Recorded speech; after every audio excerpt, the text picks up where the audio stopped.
Tout est paysage, une architecture habitée, Simone et Lucien Kroll. Lucien Kroll, c'est l'architecte de la Maison de l'Environnement qui a été construite il y a 30 ans. Et en visitant cette exposition, qui a été conçue par la Cité de l'Architecture à Paris, on peut resituer le bâtiment bien connu des Belfortins de la Maison de l'Environnement, qui est donc très ancré localement dans le paysage et puis dans le cœur des Belfortins, on va dire. On peut le resituer dans tout le panorama de l'œuvre de cet architecte, avec un parcours qui est très long, qui s'est étendu sur une quarantaine d'années et qui suscite l'intérêt maintenant parce qu'il était, lui et son épouse, un peu en position d'avant-garde sur les questions d'écologie, sur les questions de participation sociale. Il plaçait vraiment l'homme au centre de l'usage des bâtiments. Je pense qu'il y a non seulement les bâtiments, mais plus important, il y a cette espèce de philosophie précurseuse, puisque c'était les années 60, d'écologie et d'écologie humaine en fait, de relations.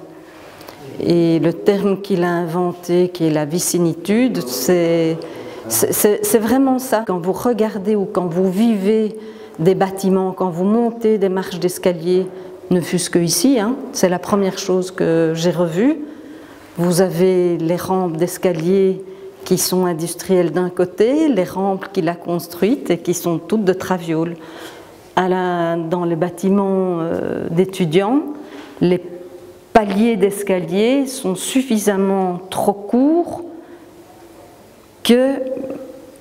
pour obliger en fait deux personnes de s'arrêter, de devoir se regarder. C'est ça la vicinitude.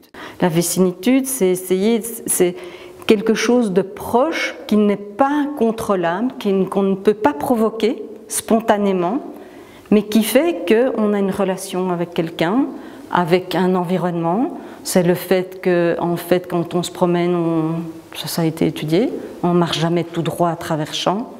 C'est tous des éléments qui sont des éléments humains ou animaliers ou environnementaux.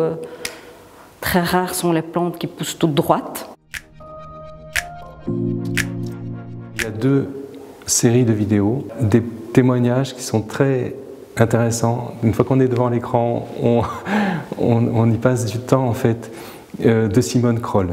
Donc c'est des récits de son expérience. Et puis on a toute une série d'interviews aussi de Lucien Kroll, donc qui permettent de rentrer dans sa philosophie, dans sa manière de voir les choses en profondeur.